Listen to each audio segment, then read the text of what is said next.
pissed at them. Some things don't make sense. The purpose of the tent is one, for example. But right now, I don't want to get stuck on minutia. I'm sure I'll get answers in due course, when there aren't so many bigger questions to start off with.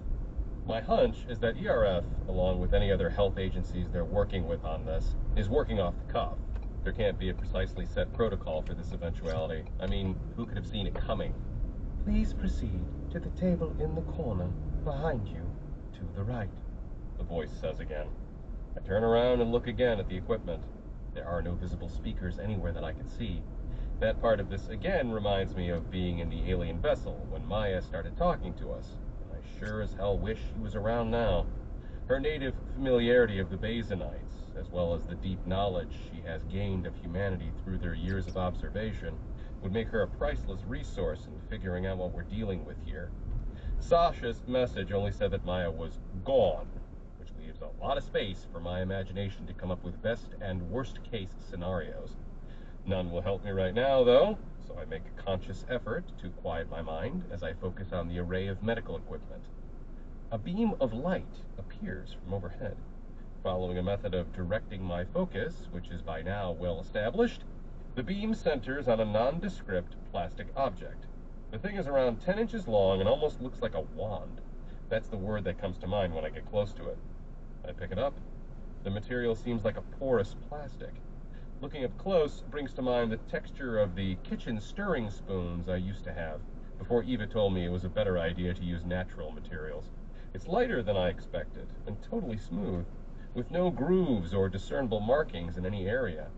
Press the top of the deactivator against the rear of your facial shield, the voice instructs. Deactivator, huh? I like the sound of that. Facial shield, on the other hand, is one hell of a euphemism for this fully enclosed hood I'm wearing. And although in some ways it might loosely resemble one, this isn't like I'm wearing a beekeeper's facial shield. No, I'm not the beekeeper in this analogy because I'm the one they're worried about. Either way, I'll be massively glad to be out of it. A breath of fresh air, or at least a deep breath of indoor air, is exactly what I need. I hold the wand closer to my face and focus on its two ends, trying to figure out which side is the top. Which side is the top? I ask, going for the obvious shortcut. I try one end as I ask, keen to get this hood off as quickly as possible. Nothing happens, no reply comes. I'm starting to wonder if whatever kind of system is talking to me might be spitting out set phrases in accordance with some situational protocol. At first I thought it might be speaking words a real person was typing as they watch on through an unseen camera, but now I doubt that's the case. I touch the other side of the deactivator to the back of my hood. Mercifully, hell, beautifully, I hear a slight hissing sound as real air comes in. I lift the hood off without a second's delay. Finally, air. The air I taste might not be fresh, but it's just what the doctor ordered. It feels like my lungs are filling for the first time in far too long. It's like how the artificial light I saw when the van finally opened eased my eyes. Whether it's natural or not, they need light to function, just as my lungs need unrestricted airflow. My whole body seems to ease as the oxygen feeds my brain and everything else. A pulsing tension in my forehead is instantly abating too. Only its fading makes me realize how persistent it had been, with my mental clarity now rapidly returning. I don't know how much of the discomfort was purely physical. There's no doubt a mental aspect to that too, with the fact the hood was physically imposed upon me, making the situation worse. Not knowing how long I would have to endure it, keen on... I am starting to like the general direction of travel here. Chapter 5. Whether the voice is fully automated or is serving as a proxy for a human onlooker, its instructions so far are welcome. It has spoken about the greater good making testing necessary, which is something I agree with, and it's freed me from the hood. Now that it's instructing me to remove the suit too, I realize I must have had to wear that earlier to make sure I didn't infect the corridor. I figure this room, or lab, or ward, or whatever term fits best, must be fully sealed. Unlike in the corridor outside, which will be used for accessing other areas, no one else can be in any danger from my breathing in here, or from my clothes or shoes spreading any potentially dangerous material. There's only one thing the voice has said so far that I don't like. When my first glance at the medical equipment made me shiver, I tried to tell myself that I might not have to use the least appealing instruments. But combined with the voice seeing fit to warn me that the necessary tests might be uncomfortable, I can't put too much weight in that optimism. For now, though, as I happily step out of my suit, things feel decidedly less clinical. Don't get me wrong, I'm not kidding myself that anything has really changed. I'm here because I'm a biohazard, and the implications of that for both me and humanity as a whole could be grave beyond my wildest concerns. I also know that some uncomfortable testing lies in my immediate future. But still, I'd sure as hell rather be facing this shit show of a situation out of the restrictive suit and hood combination than in it. I fold my suit and place it on a clear area of the table. Getting out of this small room might require putting it back on. I guess I have a hardwired dislike for putting clothes on the floor. The suit came with some slightly oversized boots, but I put those under the table. In a pinch, I could handle clothes on the floor, but no one puts shoes on surfaces, right? Under the table, I see 4 bottles of water and a large pouch of some kind of soluble nutrient mix. In one sense, it's a good thing there are some supplies, since no one else seems to be around, but in another, I don't like that this indicates I could be alone in here for quite a while. I'm now standing in my socks. They're patterned novelty socks, with their very dark blue background punctuated with stylized representations of our solar system's planets. Joe got them for me last Christmas, continuing a long tradition that stretches to every occasion and leaves no room for plain socks in my drawer. The sight of the socks is another reminder of Joe and Eva and Scarlett. Everything I've done in recent years has been to keep them safe, and that's what I have to keep in mind ahead of my upcoming self-administered tests. It's all for them. Horribly, though, there are 2 big differences between this time and all of the other hairy situations I've been in. For one thing, it might already be too late. If a pathogen really did come back through the alien gateway, my family and untold others might already be exposed. And for another, I'm to blame. That knowledge cuts me like a knife. It has been cutting deep ever since the words parasitic alien pathogen first left the agent's mouth on my doorstep. It's cutting deep because I know that any physical alien threat to our world is only here because I brought it back with me. It doesn't matter that I didn't mean for it to happen. It happened. The road to hell is paved with good intentions. No good deed goes unpunished. You're damned if you do, damned if you don't. Those idioms and countless others apply here, only too well. I take a deep breath, still grateful that I can do so, and try to focus on what happens next. There's no undoing the past. The fact I'm here is testament to how seriously the ERF and likely some powerful government health agencies are taking this. When everyone is pulling in the same direction like that, there's no reason to get ahead of myself and let any catastrophic thoughts in. Yes, they think I've been exposed to an alien pathogen, but if that truly happened, it happened 4 weeks ago. In a detached, rational sense, there's a strong argument to say that means we're in a better position today than we were yesterday. After all, the problem already existed, we just didn't know about it. My being here, as regrettable as it is, could enable some major steps in putting things right. I can only trust that the Vita is being carefully scanned for samples and clues about what we're dealing with. Aside from that, tests on Driver and I are humanity's best way of developing an understanding of the potential threat. Okay, I'm out of the hood and suit, I say. As I speak, I look around the room for signs of the cameras that have to be capturing my actions. There's no reply. In lieu of any spoken instructions, the spotlight returns and directs me to a large pod that almost brings to mind an instant photo booth. It's roughly that size, albeit with a fully sealing door. Is someone actually there? I ask, growing frustrated. Listen, I've been cooperative with everything you've asked since I got out of the van. I just want to know what's going on. I want to know where my family is. I want to know where I am, and I want to know who is hearing this. I'm beyond sorry if I brought something dangerous back from Basin, but all I've ever tried to do is keep the world safe. I'll do what I have to do. I'm not looking for any apologies for being dragged out of my house and dumped in a van. I'm just looking to not be treated like a goddamn criminal. Biohazard? Sure, if you have to, but criminal? No. I haven't done anything wrong here. And after everything I've put myself through before all this came up, I think I've earned a little bit more than a robotic voice and a spotlight. I'm not trying to pull a do you know who I am on anyone, but I don't think my request is unreasonable. To my surprise, and almost immediately, a reply comes. You're right, a human male voice utters. It sounds less crisp than the robotic voice I've been used to, clearly coming through a small microphone. Within seconds, I see both where it's coming from and why it sounded less than crystal clear. A large section of the room's main door-facing wall slides downwards into a recess. Behind it, a thick glass wall remains, and behind that, I see them. It's one of the guys from the van, still wearing his suit and hood. I recognize him as the one who cuffed my hands, enabling the other to stick the hood over my head and seal it. "We are sorry for how things went down, Mr. Barkley," he says. "This is a rapidly developing emergency situation, and we had an urgent order to isolate you as quickly as possible. Your cooperation since then has been noticed. We appreciate it." "Who's we?" I push. "Who is involved in this? How many people know, and where is my family?" The man hesitates. "I'm going to need you to step into the testing pod. You'll still be able to hear my voice, and we can talk a lot more while the results are being analyzed. There's no time to talk first. All I can ask is that you keep cooperating, and all I can promise is that I'll answer as many questions as I can. Okay?" Standing as close as I can to the thick glass boundary between us, I look into the man's eyes. He knows more than I do about this emergency situation, as he called it, and he looks genuinely terrified. "Your family is at home," he goes on. "We really do have to get moving with these tests, but I can tell you that much to ease your mind.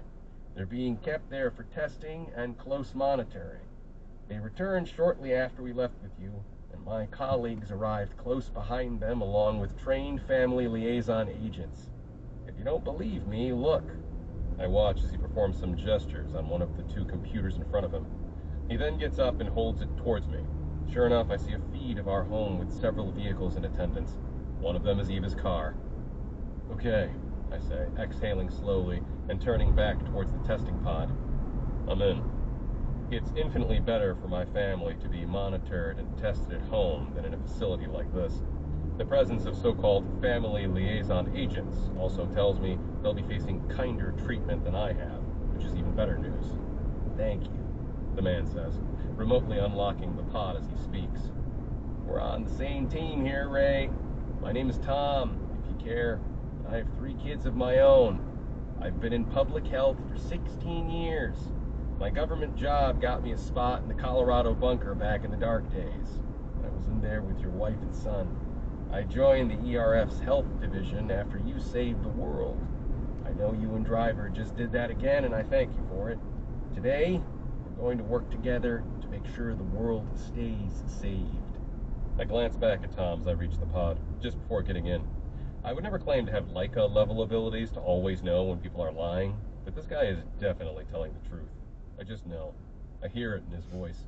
And beyond that, words aside, there's no way even the world's best actor could fake the concern on Tom's face.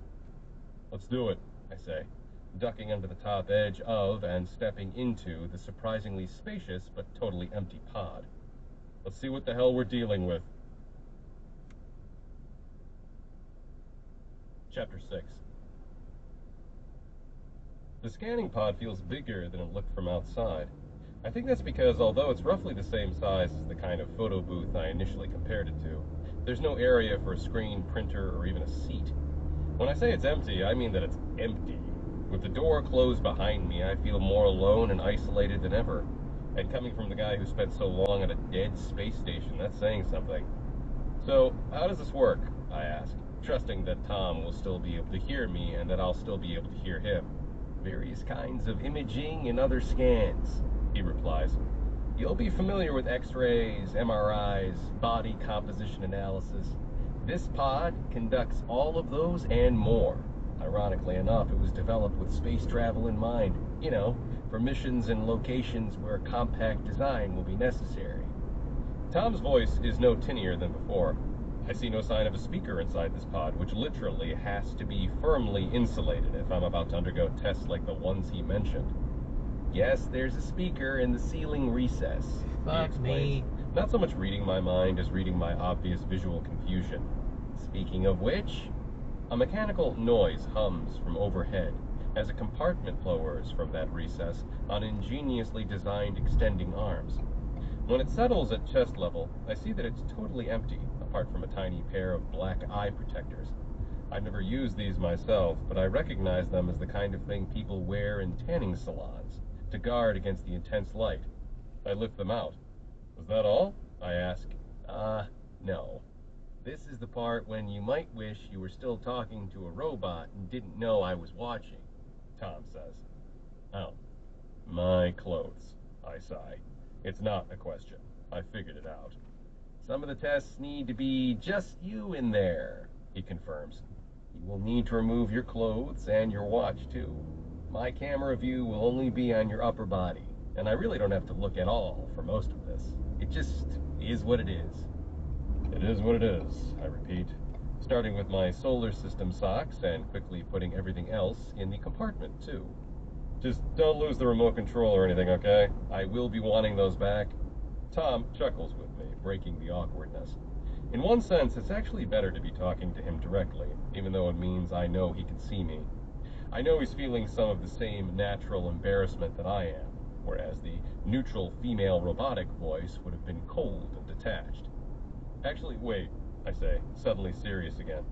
"Is my bionic hand going to be okay in here? There's metal and who knows what else inside here. I could get the hand off, but the docking attachment on my arm needs a procedure with specialized equipment. Then there are the implants in my temples, too." "We have a firm green light on all of that," he replies. "You're smart to raise the question, but your body modifications have already been cleared, including your smart contact lenses, too. They might affect some of the readings, but the system is going to account for that. What they won't do is cause you any problems in there. The pod is designed to be safe for people with unremovable implants. Like I said, it's been created with space travel in mind. Future missions will involve passengers and crew with more and more modifications, so that safety has been built in from the start." That's reassuring, and again feels like a better response than I would have gotten from the soulless voice that first greeted my arrival. As my clothes disappear upwards, I feel even more alone in this void-like pod than I already did. "If you could put those goggles on for me, Ray, I'll start the tests. These primary scans will be very fast, but it's crucial you don't take the goggles off until I ask you to. Does that sound okay?" "Let's do it," I reply, putting them in place. In the total absence of light, I feel like I'm back in the van again. I follow Tom's instructions to part my feet and raise my hands. I'm striking the airport security pose, and probably undergoing a similar kind of scan, among several more advanced others. Tom talks me through what's happening for the next few minutes, letting me know when one scan is over and the next is underway. He encourages me to relax my stance in between some of them, when longer breaks are required for the pod to recalibrate or engage whatever kind of technology is needed at each stage. Holding my arms still in the air for extended periods becomes a surprisingly challenging task, especially when my shoulder starts to hurt again due to my foolish attempt to break out of the van. Nevertheless, he's diligent to impress upon me how crucial it is to be totally motionless so the scans can work properly. He sometimes sounds like a fitness instructor, telling me to stay in position for just a little while longer. At the end of each countdown, he's equally diligent to praise me for holding perfectly still. He counts me down all the way from 60 on one occasion, during what he calls a deep tissue scan. This takes longer than any other individual test inside the pod, and he says it's going to be my last. "I can feel heat," I say with mild concern after around 40 seconds. "Don't worry," Tom replies, breaking his count to reassure me that everything is okay. "The walls around you have closed in for this test. They're currently shining extremely bright light at you from all angles, hence the goggles. We're actually doing 2 tests at once here. Your skin is being visually monitored under the intense light, which works best at the same close range that the interior tissue scanning technology needs for optimal performance. And while I've been explaining that, our time is up. The walls are returning to their previous position. You can now relax your pose and remove your goggles. I'll lower the ambient light to help you readjust." I do as he says, grateful for the low light. I think I've been in here for 9 or 10 minutes, based on adding up the countdowns and factoring in our breaks in between. "How long until you have the results?" I ask. In the milliseconds before Tom replies, I hear an overhead click to signal that the compartment containing my clothes and my watch is coming down. We have some already, he replies. The basics. Some will take a few minutes for the system to compile, since they're based on observations from multiple sensors and instruments within the pod. Even after that, it'll take a while for human eyes to draw conclusions. My work is mainly done because the detailed analysis is way above my pay grade. I'll pass on what we find, though. We're really looking for anything anomalous. Sorry to use that word. Compared to what we've seen in other patients who have tested out the pod's novel scanning abilities. For the more common tests, we'll compare them to the most recent equivalent results in your medical records, and also look closely for anything that doesn't look right. Got it, I say. Most of this will be done in the first instance by cutting-edge medical AI software, just like it is in civilian hospitals these days, Tom goes on. But leading experts in every relevant medical and biology-related field are going to be poring over every ounce of this test data, Ray. The same is true of driver's results, which are a little ahead of yours. And it goes without saying that any unexpected results we see in both of your scans will be the most important data of all. That all makes sense, and especially the last part. So, is that it for now? I can get out of this pod here and do whatever other tests you need me to do? Well, I would appreciate it if you could put your clothes back on before getting out of the pod. Tom laughs, making a joke about another thing I thought went without saying. I reach into the compartment and then pause. I mean, you made me pretty damn uncomfortable with the hand binding in the hood. If I get to feel free as a bird and it makes you uncomfortable at the same time, maybe I don't need these clothes after all. At least put the socks back on, he retorts with a deep laugh. Seriously though, there are no more tests for you to do. I feel my eyes widen in pleasant surprise. For real? I don't have to touch any of those crazy-looking medical instruments on the table? I don't think you'd be qualified for that. He chuckles. Right, I say. But the first robot voice told me some of the tests were going to be uncomfortable. And you know, the stuff is on the table. I thought everything in here was specifically for me.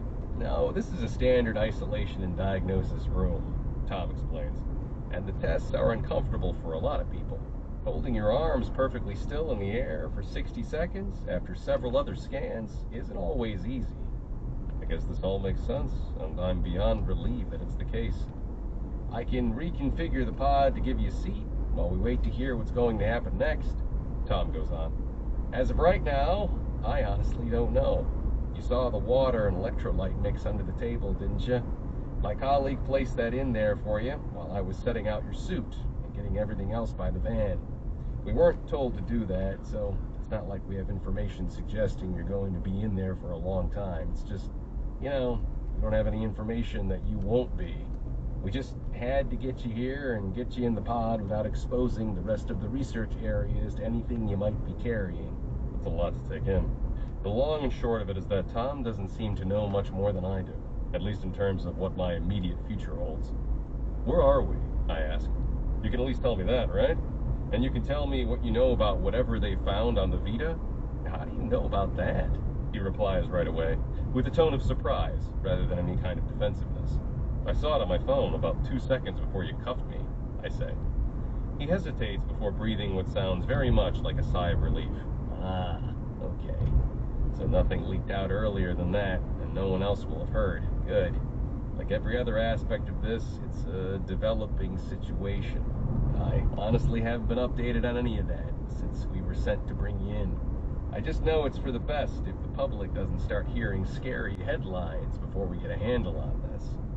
Fully dressed once again, I step out of the pod and walk over to the glass wall. It's good to see Tom again. Even the minimal bonding we've done has me feeling less alone than I was when he agreed to talk to me, and I'm starting to like him. Can you tell me what you do know? I asked. What was the situation on the Baleno when Driver was taken in for tests? Did she get the chance to go peacefully? Why aren't we leaning on Maya to understand the danger here? And most of all, what exactly did they find inside the Vita that has freaked them out so much? Tom focuses intently on his computer, clearly pulling something up. A few seconds later, he looks at me again, clearly uneasy. This is the only image I've seen, he says, his voice lower than before. They're bound to have more by now if they've sent in some scanning drones, but this is pretty clear. They call it sludge, Ray. Security footage from the Vita near the door where this was found. shows that it's been slowly growing since you and driver got out of quarantine. It's small in absolute terms, but it has already tripled in size. No one noticed it until today. Ironically, the same day driver has come down with a cough. She was isolated right away. At the same time, a remote probe was sent to analyze the sludge. The results convinced our biologists on the Balena, where the Vita is docked, that the sludge is an alien substance. They believe it has infected driver, or perhaps that the same microscopic bacteria or life forms that have infected her has manifested in this way in the open air. When he finishes talking, Tom turns his screen around, and as if his words hadn't been harrowing enough, this image takes things to a whole new level. Chapter 7. The sludge, as Tom called it, is jet black in color. It's hard to tell from a still image, but it looks gelatinous. It's like someone dumped a half-done fried egg on the floor, or like Joe dropped a tub of his homemade slime. What I know of my friends and allies on the Balena is that they don't take major action lightly. Sasha sounded concerned about what was going on, in terms of the reaction, as well as the discovery. But for decision makers like President Williams and Clarence Major to have acted as swiftly as they have, their analysts must be both absolutely sure that this sludge originated on Basin, and genuinely concerned that it poses a grave threat to humanity. Another thought that crosses my mind, though, is that this isn't the kind of thing that would cause public panic. Tom seemed worried about that when he was so relieved to hear that I learned of the discovery in a direct message from someone on the Balena right before I was taken here. He was very glad I hadn't heard it through the online grapevine or from any other Earth-based source. Really, though, this stuff just looks like a pile of gunk. Sure, context is everything. Sure, driver's cough is a concern. But without being told it was alien, I could easily have believed someone had stepped in a pile of literal bullshit and then wiped it off their shoe. After everything that's happened lately with the anomaly, the alien signal, and our ultimate trip across the gate, people on Earth have been reveling in their few weeks of normality since the threat faded away. On one hand, you might think it would only take a slight breeze to blow the public mood back towards panic stations, but I actually think the opposite might be the case. After all, there is such a thing as exhaustion. Can we talk to the Balena? I asked. Can I? I've done everything you've asked. I appreciate you letting me know where my family is, but I still don't even know where I am, and I don't know what's going on with Driver and Maya. Surely they'd want to talk to me, since I'm the only other person who was on the mission. Surely they want to ask how I'm feeling, as well as see my results. Tom nods a few times as he busily types on his computer. It's odd seeing him still sitting there in his suit and hood, even though we're separated by this thick glass. But in his line of work, and especially on this assignment, I guess caution is always going to be the order of the day.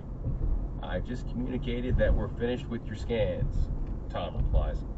They have live access to the data, but hearing that from me should speed things along. I'm sure they do want to talk to you, Ray, and I certainly want to hear what our next move is. The testing pod can reconfigure into a bed, as well as a seating area, but that room you're in isn't meant for a long stay. I can pass essentials into you via an airlocked supply passageway, but you've probably noticed there are no bathroom facilities. I've told them that in my medical opinion, you shouldn't be forced to stay in there for much longer. In the uncertainty and confusion of all that's been happening, I actually hadn't consciously noticed the absence of a toilet, but now that Tom has mentioned it, I can hardly notice anything else. Again, though, his comments and concerns reaffirm that he really is on my side here. He's not only trying to keep me calm, he's now advocating for my best interests and trying to facilitate an overdue conversation with the Balena's top brass. Who did the order come from to bring me in? I asked. Well, the subject of those top brass is at the forefront of my mind. One of your divisional bosses or higher up? And if it was one of your bosses, do you know who asked them to give the order? It came from President Williams, Tom replies instantly. Not directly.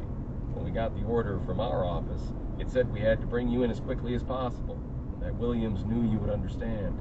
Our specific instructions came when we were already on the way to your house, and those told us not to tell you any more than we had to until you were safely isolated here. And where is here? I asked, determined to finally get an answer. We're a little over 40 miles west of the city, inside an emergency viral containment facility. This building exists to contain and study newly discovered pathogens, which includes bacteria and other disease-causing microorganisms as well as viruses. Until today, this facility has never been used for anything except test runs.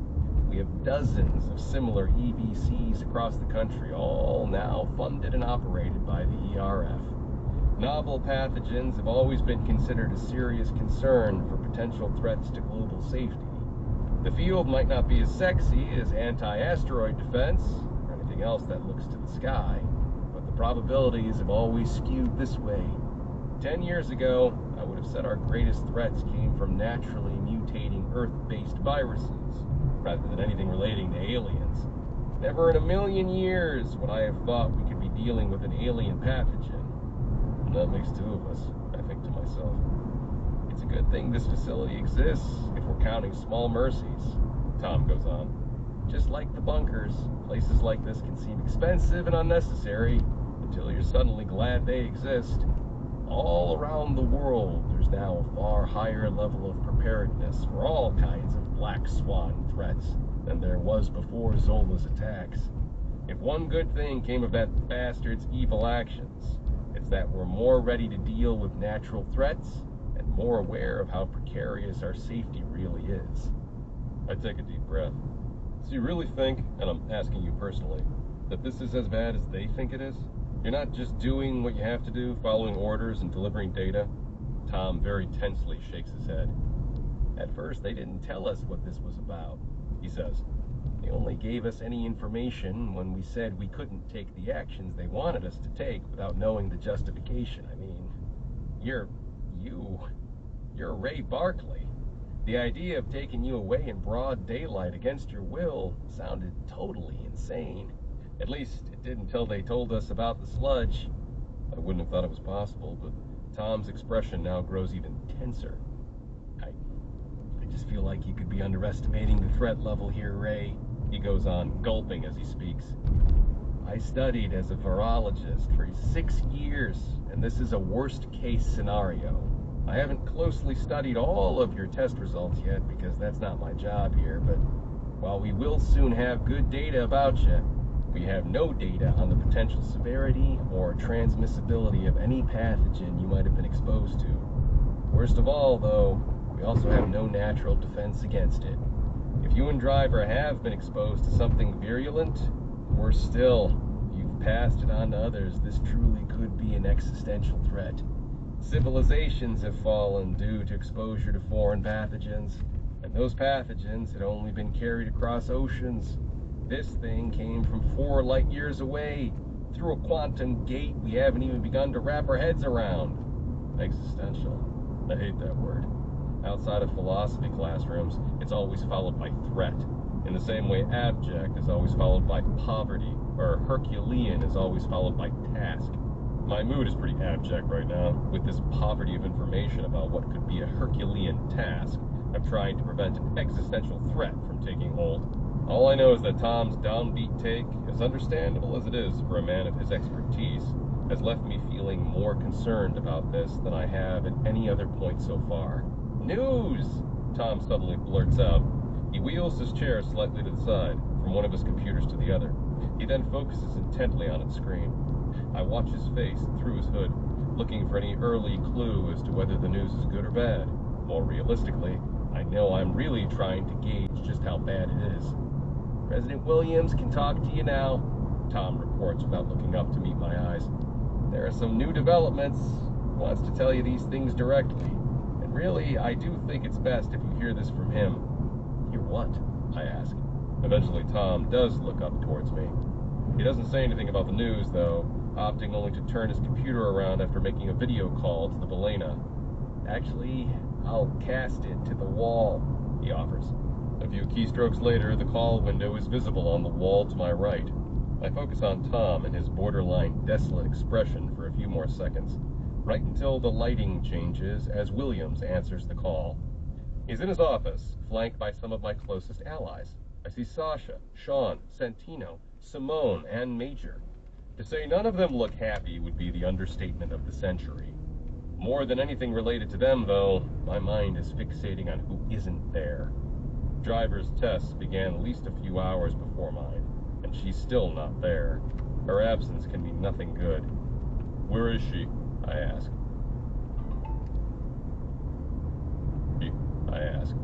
President Williams, the leader among leaders, takes it upon himself to break the news. Driver's infected, Ray. He sighs, clearly both heartbroken and terrified to be having to speak those words. And so are you. Chapter 8. I say nothing for a few seconds, adding to the atmosphere of oppressive tension. Neither does anyone else. I know we've been exposed to something, I eventually say. Isn't that why I'm here? Williams closes his eyes and exhales slowly. No, Ray. You're there because we thought you might have been exposed to an alien pathogen. We now know that you have been infected by one. I wish I had some better news, but I don't. The scans our team ran on Driver have shown some unusual signs of dark and semi-hardened fluid in her lungs. And the scans you've just undertaken have shown the same thing in yours. My heart sinks. Neither of you had any sign of this in the scans you underwent on the Vita during your quarantine period, President Williams continues. The problem has developed since then. It is incubated, and it may still be incubating. We don't know yet if this is transmissible or indeed if it will be directly harmful, but the timing of Driver coming down with a cough is hard to ignore.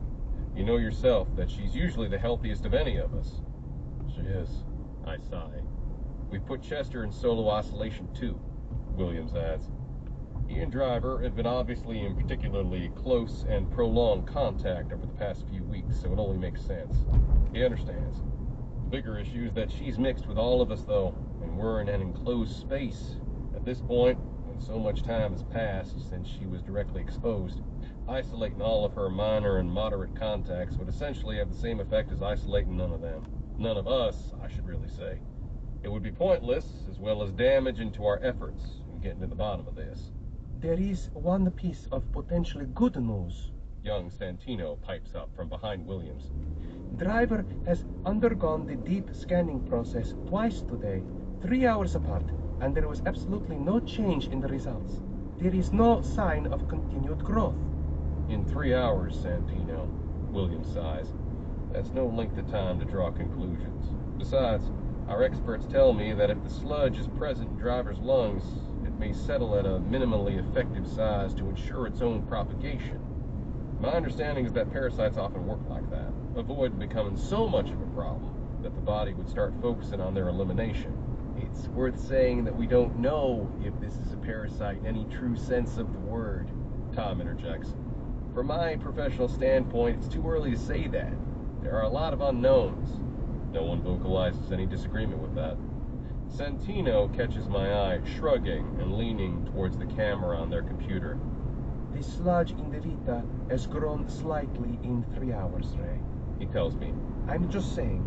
We've measured that growing in size, but not the dark fluid in Driver's lungs. He's trying to reassure me, and I appreciate that. But in the knowledge that there's some kind of alien sludge present in my lungs, knowing it's merely staying the same size isn't exactly easing my concerns. We're studying this sludge with our full focus as we speak, and we're developing methods to better analyze what exactly we're dealing with. Williams goes on, taking charge again. Maybe Driver and I are experiencing some weird thing because we passed through the quantum gate, I suggest, reaching for an explanation that doesn't involve potentially transmissible infection. Can we rule that out? My eyes flit between Sean and Sasha, the two brilliant young analysts who always have some insight I'd never land on myself. Today, though, they're both speechless. What does Maya have to say about all of this? I ask. Where is she? I think and speak in terms of Maya being a she, despite the fact I'm talking about an alien-built robotic messenger. It's just their speech and mannerisms, and for lack of a better term, personality, were all so unique and lifelike that it's hard to think of her as the inanimate object she technically is. Her ability to link up with all knowledge and data stored in the alien's vessel on Bazin, even after we cross the gate, could be priceless to us right now. Combined with her ability to communicate directly with the aliens through the gate, could give us their insight on this unexpected development. After how willing they were to help us get the necessary job done to save both Earth and Basin, I don't understand why we're not making use of this. For the first time in the conversation, Clarence Major steps in. Maya came from the same world as this pathogenic sludge that's infected two of our best people, Ray, he says, his voice firm. At this stage, we cannot fully rule out that she knows more than she has told us, and more than she would volunteer if asked. For that reason, her functionality has been temporarily disabled. Until we establish more of the facts about this, we have to be careful. Careful of what? I ask, incredulous over what I think he's getting at. You can't seriously think Maya doesn't have our best interests at heart.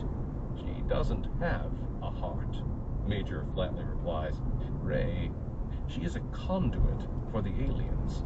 Accidentally or not, they already almost destroyed our world with the radiation leak caused by their first attempt to force open a quantum tunnel between our worlds.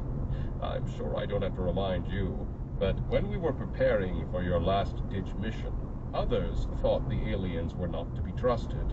Some thought they wanted Earth as their own. I feel my head shaking, scarcely able to believe where Major's mind is taking him. We've clashed in the past over his sometimes over-imaginative doubts and his extreme caution in the face of certain risks or challenges, but I thought we were past all that, and compared to anything else that's come before, this takes the cake. Since then, we have discovered that Basin is in ruins, Major continues. They have spoken of having ventured there from their true home planet Eden to establish a mining colony. In the interest of caution and balance, I have to point out that not everyone believes them. There are still some voices suggesting these aliens may not have cared an ounce about saving us, and that they only assisted you to save Earth. We only have physical evidence that they inhabit one world, Basin, and you saw with your own eyes that it is in ruins due to the radiation bursts. If, and I stress the if they wanted Earth as their own, wouldn't sending a pathogen through the gate to eliminate the existing population be an effective way to achieve such a goal? Silence circles after Major makes his point. There's no way this is some bioweapon from Basin. It can't be true. Can it? Chapter 9. You're insane if you believe that, I insist after a few seconds of thought. There's no sense in sugarcoating this because it's the truth. I know it in my bones. Major, I've been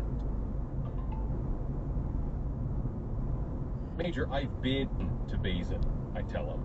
I've met those aliens. They were absolutely desolate over what they'd done with the failed Gates radiation leak. And as for Maya, she was loyal to us over them. When we had the choice of risking our lives to possibly save the Basinites, or sacrificing theirs to definitely save our own, she told Driver to retreat. We didn't, but Maya wanted us to. I thought she wanted to save her own life, to the extent she might have started to think she has one, Major retorts. That was what Maya said, wasn't it? That she didn't want to die in the craft? I pause for a second. He's right, but it's a little more than a technicality. But still, I say, sounding more flustered than I want to. You can't have this argument both ways. You can't say we shouldn't talk to Maya about this because she's a conduit for the aliens, and then say it doesn't matter that she was willing to sacrifice them so she could make a getaway with us. That logic doesn't hold. She thinks for herself, like it or not. She has an extensive knowledge of alien biology and humans. It's flat-out madness that we're not using her as a resource. I agree, Santino says, nailing his colors to the mast. Sean, Sasha, he goes on, bringing two of my longest-standing allies, currently silent, into the mix. Maya is not the problem here, Sasha offers. Sean, meanwhile, simply nods supportively. President Williams turns away from the camera for the first time, looking directly at Major. Those two haven't always seen eye to eye either, with Major being the commonality in such things. But there's a great deal of mutual respect between them. What harm could reactivating Maya actually do? Williams asks. The sludge is already here. If we limit our movements in a cage of some kind, ensure no one is further exposed to anything she might be carrying, knowingly or otherwise, and if we limit what knowledge and data we share, what harm is there in running some questions by her? Major, somewhat surprisingly, doesn't look overtly disagreeable. Those are sensible parameters, and I voiced my concerns, he replies with a slight shrug. If the rest of the group is in agreement, I won't speak against the collective decision. That seems pretty magnanimous of Major, and it is always better for people to air their concerns within an inner circle meeting than to leave them unsaid until it's potentially too late. I do notice that he didn't say he would accept the rest of the group's decision. Major isn't a man to use words carelessly, and the fact of the matter is that he's not in a position to accept or reject any decisions President Williams wants to take. Quite simply, what Williams says goes. Only a mutiny would change that, and he's far too reasonable and well-respected for anything like that to ever come to pass. Williams is categorically in charge of everything that happens on the Balena. He's also the de facto executive decision-maker for the ERF as a whole, as seen by his ability to order my emergency medical detention. I don't hold any grudges over that, and it's not the right thing to focus on right now. Major may have been officially in charge of the Vita during its pre-emergency operations, but while it's docked on the Balena, like it is now, it falls squarely under Williams' jurisdiction. Guys, Tom croaks from behind the glass. I instantly look his way. Are you all seeing this incoming communication from the field agents? His face is etched with concern. Glancing back to the wall where the video feed from the Balena is being displayed, I see that the others look just as worried. Evidently, they are seeing the news. Only one person is still in the dark. Anyone want to throw me a bone here? I ask. Honestly, the more I look at everyone, the more I start to think that concern and worry aren't strong enough words. Guys, come on, I grunt in rapidly increasing frustration. What the hell is going on? This is coming in from the agents at your home in Salt Lake City, Ray, Williams says, his voice lacking its usual punch given the stress of the moment. They've utilized one of the pods, like the one you were scanned in, and they've just communicated a very unfortunate find. Let me explicitly state that your wife and your children's lungs are all clear. I don't know how to react to that. The news is obviously bad, but he's ended his preface by assuring me it's not the one thing I was most concerned about. I guess you could say I'm more worried than I was before they all got scared by this news, but slightly relieved that it's not the absolute worst case scenario. So what is it? I push. Is some other part of them not all clear? Williams shakes his head slightly. It's not them, Ray. It's Leica.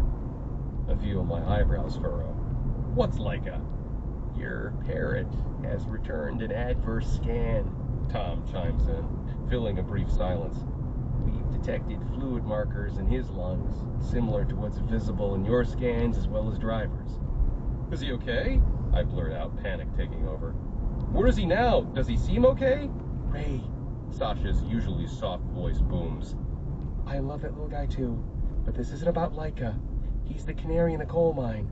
Leica wasn't on Bazin, and he wasn't in the Vita after it returned through the gate. This is very different and very much worse than seeing a common problem between only you and Driver, as bad as that already was. Unlike the two of you, Leica hasn't been directly exposed to the alien world, the alien air, or the aliens themselves. He's caught this. Do you understand the gravity of what I'm saying? I feel my stomach churn and my chest tighten, because I do. I understand it only too well. The pathogen is transmissible, I reply weakly. He got it from me. Chapter 10. We're going to have to change course in our ground reaction, Tom announces. Those orders will be in soon. It'll all be coordinated on a multi-agency level way over my head. As soon as news of this evident transmissibility spreads, we're going to see a move from a contact tracing paradigm to a lockdown paradigm. Hopefully not for long, but until we have a handle on exactly what we're dealing with.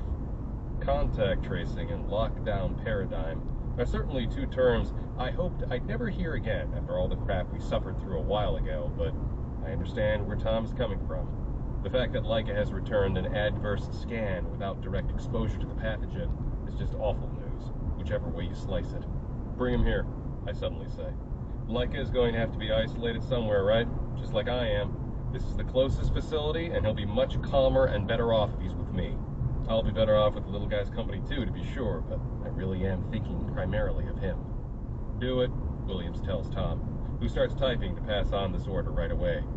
We've already been tracing your known recent contacts and asking them to stay home, Ray, in case something like this transmissibility issue did become apparent. Eva has been very helpful with that, as you would expect. I'll make sure you can get in direct touch with her as soon as we're finished with this call. Things are going to have to ramp up now, though, like Tom said. Oh, mother of shit. Sasha curses, very uncharacteristically. She's looking down at her phone, evidently reacting to an incoming notification. Speaking of ramping up, they've just found more of it in the Vita. They found a much bigger sludge pile in an air vent. The silence now is every bit as jarring as it was during my lonely walk from the van's tent to this bizarre room. Every expression is frozen in shock. Simone, who has been even quieter than her usual self, is the first to speak. I need access to a sample, she says, looking right at President Williams from her side-on position as she says it. We need to know what we're dealing with before this spirals out of control. This can't be a moment we look back on and wish we had taken major action when the warning lights started flashing. None of it leaves the Vita, Williams insists. That's the move we could end up regretting, Simone. Then I'll go in, she suggests, surprising me as well as everyone else by how serious she sounds. My lab is on the Vita. You said it yourself. We could all have been exposed already. Ray and Driver might just be a few weeks ahead of the rest of us in showing any signs.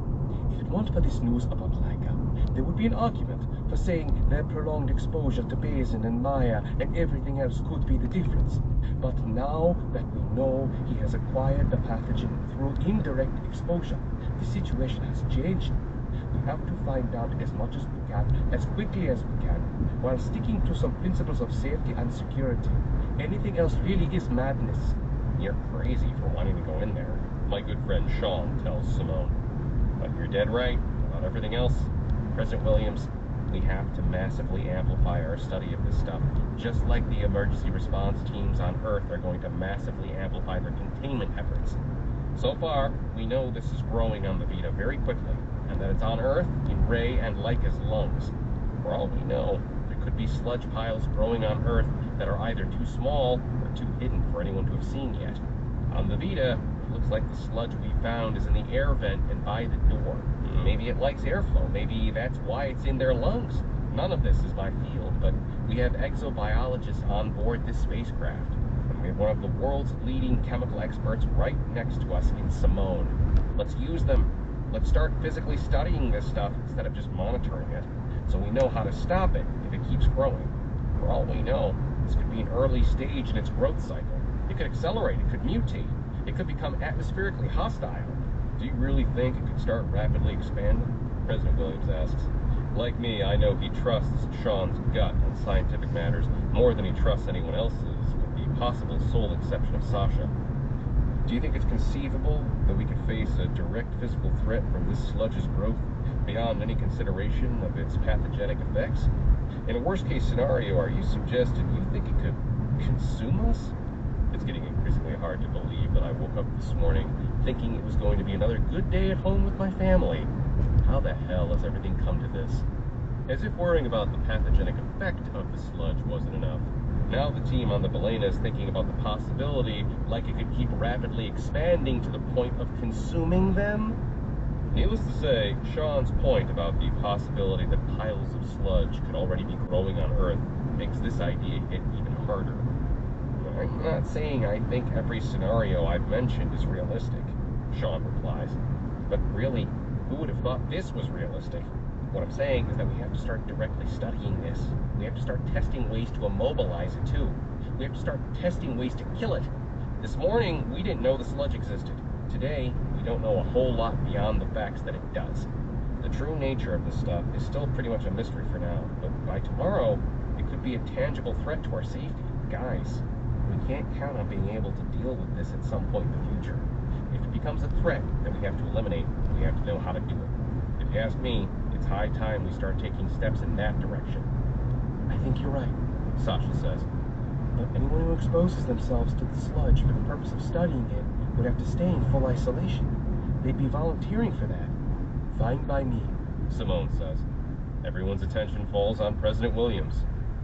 I don't foresee a disaster tomorrow, he says, maintaining an air of calm, outwardly at least. None of the observation reports on its growth patterns suggest anything like that, to the best of my knowledge. But I do agree that we cannot avoid direct engagement for much longer. What concerns me is the possibility that experimenting on the sludge might change its state or its behavior, if you will, in a negative way. We still have to do it. Simone shrugs. Seriously, at the very least, we have to start seeing how samples react to changes in their environment, as well as what interventions can safely and effectively render it lifeless. I'm telling you that I'm willing to do this on the Vita, knowing full well I'll have to be isolated. I'm trying very hard not to judge anyone else, but I can't stand by and do nothing while the situation risks getting away from us. The idea of not urgently studying this alien sludge with full scientific rigor is not an option my conscience can accept. Okay, Williams says. Okay? Simone replies, clearly surprised to have convinced him so quickly. On the understanding that you know you'll be volunteering for total isolation, you can perform direct tests on samples of the newly found sludge pile in the Vita's air vents. But you can't do it while the Vita is docked with the Balena. I can't have you performing tests with uncertain consequences so close to the rest of our people. So, we'll move the Vita back out to its old orbit? Simone asks. Williams hesitates. Look, if there was no sign of this pathogen on Earth, either in its open-air sludge form or inside Ray and Laika's lungs, I would be all for sending the Vita back into its own orbit and just blowing it up to eliminate this stuff once and for all. But that ship has sailed.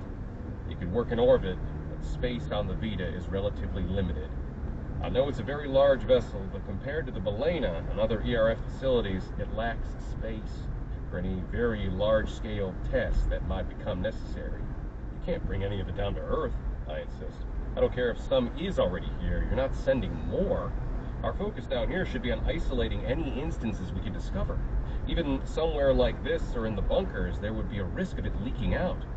Williams nods several times. We're not sending the Vita to Earth, Ray. I'm thinking of another ERF location. He muses. I feel my eyebrows raise in reaction to this. Simultaneously, I see Simone's do the same. I'm just putting it out there, Williams continues. But the facility I have in mind certainly ticks a lot of the boxes for this kind of thing.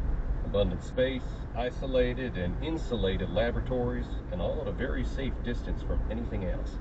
There's also the point that the Vita's entire air supply appears to have been compromised. There's nowhere, including your own lab, where you could engage in experimentation within a truly untouched environment. If the point of any study is to see how the sludge and possibly the airborne variant of this pathogen will react to changing conditions, that work could be tainted. What are you getting at here? Major asks, not the only one who looks like he isn't following along. Are you saying the Vita is or isn't a suitable place for studying the pathogen? I think it can be, Williams says, but it's not the optimal place. It could, however, carry the pathogen samples and a small crew of selfless volunteers to a better suited facility I have in mind. The driver is already in enforced isolation, and I don't think she would take any persuading to pilot the Vita. After all, she wouldn't be going anywhere she hasn't been before. Right, Ray? Right indeed. This isn't the craziest idea I've ever heard, but it's probably not too far off it. Because while Williams isn't talking about an ERF research location on Earth, he is talking about one on solid ground. Lunar ground. Chapter 11. The Moon. President Williams wants us to study this new alien threat on the Moon. Ironically, one of the most surprising things about this inherently spectacular idea is that the other people hearing it don't look as surprised as I am. Is it because they all voluntarily live in space? Is it because they see the ERF's Lunar Research Compound, LRC, as just another location? I'm the only person on this call who's even actually been to the Moon. I spent a few hours there with Driver and Laika, back when the only thing there was a minimally functional and unmanned solar core structure designed to facilitate theosite mining. Since then, a lot of things have changed up there. Desperate times call for desperate measures, Williams states after a long pause. There's no disagreeing with that from me or anyone else. Ray, he goes on, you were talking about fully utilizing our available resources when you suggested asking for Maya's input on all of this. As far as available resources go, the isolation and lab space of our LRC makes it an exceptional resource for this. There's already a fully equipped emergency viral containment facility within the lunar colony, designed for any outbreaks that may have occurred among the researchers stationed there. We can move very quickly on this. That facility currently has no permanent staff, Tom says from the other side of the glass. President Williams, I'm not aware of anyone on the moon with experience of high-level biosecurity practices. The facility was due to have a small intake of staff from Earth and the Balena in a few months, as I understand it. Everything had to go on hold while the anomaly took over. The facility is in place, but it's not operational. Again, the fact that we're now talking about the operational aspects of the Vita's prospective relocation to the moon says a lot about just how desperate these times are. No one has voiced any other kind of objection, and even through my own surprise, I can't think of any myself. This could be the least bad option we have. There are only a few hundred people stationed at the Lunar Research Compound, as far as I know. As long as they have the opportunity to leave before an alien pathogen is thrust upon them, I don't see any ethical concerns with this. In practical terms, the fact that the sludge samples have been found inside the huge craft that would be making the trip certainly makes things easier than they could have been, by negating the need to carefully collect and transport any of it to another vessel. That's a good point, President Williams replies to Tom. Thank you for raising it. It's worth noting the facility you and Ray are in right now was previously empty too, though. But you're right about the staff. I'll ask the virologists and microbiologists who were due to relocate to the moon if they would be willing to do so immediately. These people are dedicated to our core ERF mission of protecting Earth from all threats and seeking interplanetary expansion to ensure that humanity continues to thrive. They will understand the necessity of this call. We don't need them all, but some will be willing. And you will give them the full details, right? I ask. You are going to tell them you're sending the samples to the moon because you don't want this research happening anywhere near the Balena? Williams nods quickly. The gesture is almost dismissive, as though he feels affronted that I'd even ask. Candor is the least our personnel deserve, he says. And on that point, I think it's only right that we offer the researchers currently on the moon a chance to leave if they wish. Needless to say, there are abundant evacuation vessels on hand for them to do so. No one will go to the moon who doesn't want to. And just as importantly, no one will stay on the moon who doesn't want to. I'm glad to hear that. Secondarily, I'm also glad that I didn't have to ask. Williams really is all about respect and decency, and he clearly saw it as morally obvious that no one should have the pathogen's presence forced upon them. Of everyone who could possibly be in charge during a difficult and unprecedented time like this, there's no one I would choose over President Williams. What's the time frame on this? Clarence Major asks. Among our inner circle, he's the person I would have expected to have the most hesitations about this. But once again, the practical nature of his questions speaks volumes. We're talking about how to do this, not whether we should. Immediate, Williams says. And with that one word, the tone changes. It's as though the air changes too, with a new level of urgency taking over. Williams passes some specific instructions to Sean and asks him to make sure relevant departmental heads understand the urgency we're seeking with this. Simone is the next to leave after Sean. Before standing up, she explains that she wants to gather some equipment from her current makeshift lab on the Balena, so it can all be quickly loaded back onto the Vita when the time comes. I get the distinct impression we're looking at a time frame of hours here. This is confirmed when Williams briefly calls Simone back from the doorway to tell her everything has to be ready tonight. Wow, it really is that soon. But Simone, he goes on, if you're recruiting anyone for this, make sure they fully understand the implications.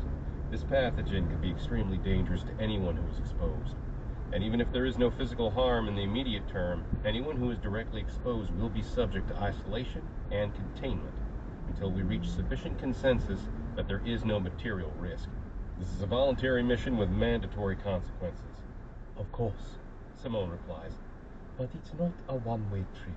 I know we're doing this because we need to learn as much as we can, in case the sludge keeps growing, and especially if it spreads widely on... It spread widely on Earth. That's not the only reason, though. Ray and Driver are already facing indefinite isolation until we figure this out. All our volunteers will be doing is putting themselves in the same situation to study the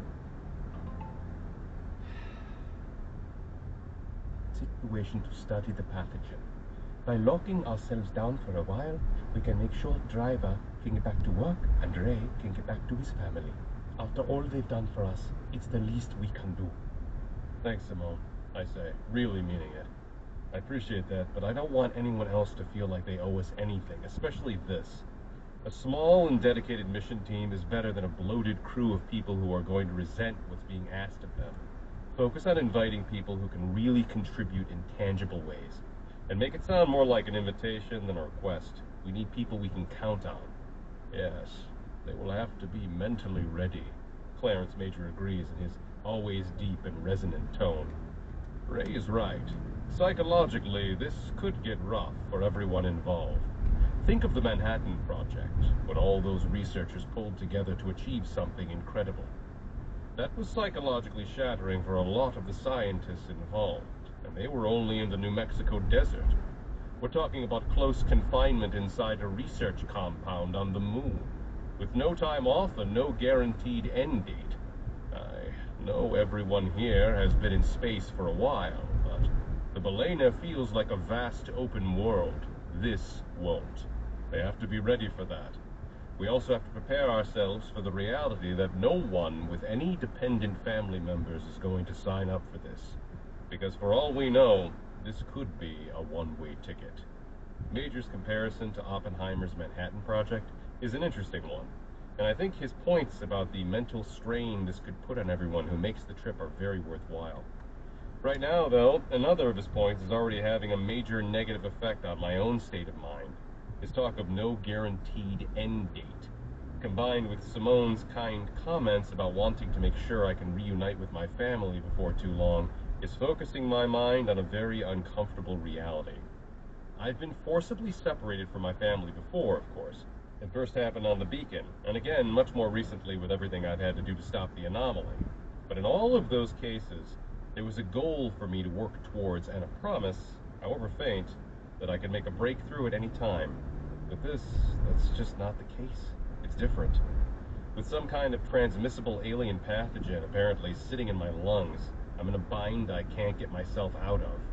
Even if the upcoming lunar research mission does make a quick breakthrough to neutralize the pathogen, I don't know how long the powers that be will want to keep me under observation.